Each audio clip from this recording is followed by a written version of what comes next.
You can also use fresh garlic. We have nutmeg. That is what gives you that special taste to your broccoli cheddar soup. Parsley, dry basil, garlic, and then we have some chicken bouillon cubes, and we have flour. The flour is going to make the roux for the soup, so I'm going to show you how to do that. But I forgot one more thing. We need butter. So the butter is going to be the actual next thing that I use to make the roux that's not in here, but I'll show you that in the actual video. Guys, you're going to make sure that you turn your stove on to a medium heat. You're going to place your pot over it, and you're going to add your about 3 tablespoons of butter into the pan. This is going to be the beginning of the roux, which is what makes your soups and gravies and all that good stuff thick. This is how I start my base for my sausage, gravy, and biscuits for breakfast as well. So I put my garlic in, which was about a teaspoon of garlic, chopped garlic, already pre-chopped in a jar from Aldi's. I put about 3 tablespoons of flour, guys, and I'm going to combine all of that mixture together, and then I'm going to add about another tablespoon of butter and a teaspoon of olive oil. Guys, I don't measure, please forgive me, but I'm trying to give you what I can, and if you cook or experiment with cooking, you can get it done even by looking at what I'm doing. And I'm going to put some half and half, and I'm going to keep on kind of mixing that mixture until I get just the right amount of half and half. Altogether, I would say I put about a cup of half and half altogether. And then I'm going to put a whole box of this chicken stock. And this is from Aldi's. So yeah, we're going to cream all that good stuff together. And then after that, we are going to add more spices and stuff. So let's begin with these spices. We have the bouillon cubes. Those are something that my grandfather showed me years ago when I was a little girl, that you add to stocks and soups and different things to flavor them, to give them a good taste. He even would put it in his vegetables when he steamed them and never use like no salt or anything.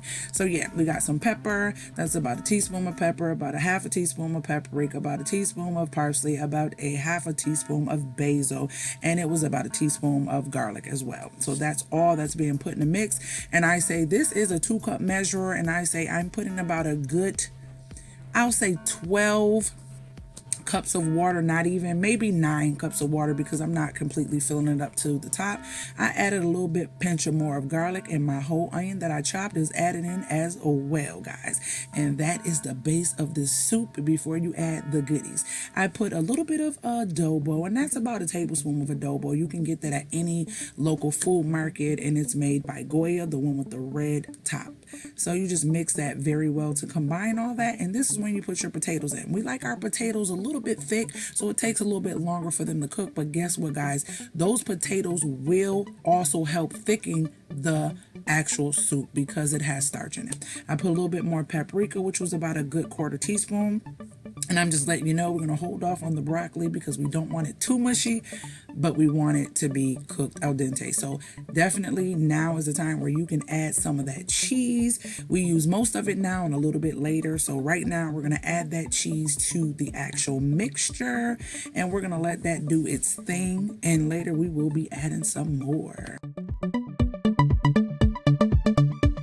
So guys, after that is mixed very well, the potatoes are in, my cheese is in, I'm going to cover it just for a little bit, and then I'm going to remove the cover so that it can nicely bubble and boil. And now is the time for us to add the next ingredients. Y'all know what that is. It is the broccoli. We're going to add the broccoli to our soup. Yes, yes, yes, that broccoli is so amazing in this soup. Oh my gosh, this is like one of my favorite soups. Do you like this? If you like broccoli cheddar soup, make sure you thumbs up this video. Let's move on, guys.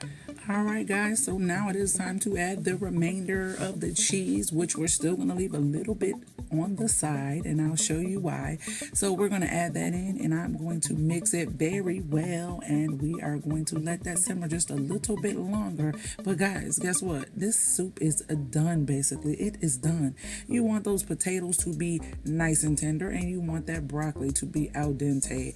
Some people like it really mushy. It's up to you, but it's your soup, so do what you do with your soup. But this is the basis of how to make a broccoli cheddar soup. Like I said, if you loving these cooking videos, make sure you share them and make sure you thumbs up and let people know more about my channel. Guys, I wanted you to see the soup. It is amazing. You don't want to over thicken it when you cook it because this tastes better the next day. And if it's too thick on the first day, it will be like extremely thick the next day. Then you'll have to thin it out. So because it's really hot and we didn't let it sit to thicken even more, it's a little thinner, but it will thicken. I promise you guys, it will thicken. So I have my little taste tester ready.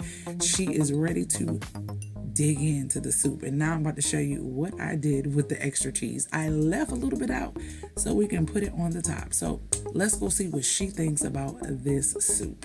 All right, guys, so that was my broccoli and cheddar soup. I hope you guys enjoyed it. If you guys tried this and shared this with your family, make sure you let me know how it went because my family loves it. Do you see the cheese? Do you see the cheese? Yes, it is an amazing soup. It is good comfort food for the winter. So let me know how your family likes it, guys. I will continue bringing you videos like this. If you like them, make sure you thumbs up, make sure you're subscribed and your bell is on. Guys, remember, stick to your script, and I will see you guys in the next video. Later, gators. If you were looking for your girl on social media, this is where I am at CPR for the Body. But hey, before you go, check out these great videos I have lined up.